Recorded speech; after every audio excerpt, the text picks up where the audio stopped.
আবার চলে এসেছি কিন্তু কাকার কাছে। কাকা কিন্তু কলা দিয়ে একটা চিড়ে মাখা করবে কিন্তু।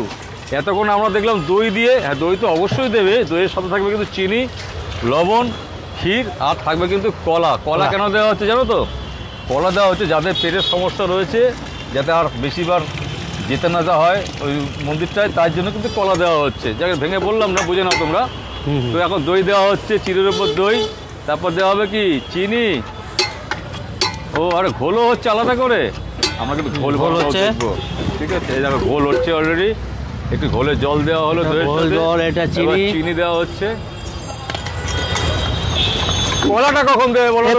দেখুন একটা দাদাকে দেবো, তারপরে দেবো কলাটা। আচ্ছা ঠিক আছে। একটা কলা ছাড়া আছে, একটা কলা দিয়ে আছে। কলা ছাড়া কলা দেওয়া, কলাটা কিভাবে সেটা দেখার একটু ব্যাপার আছে। হ্যাঁ দিচ্ছি।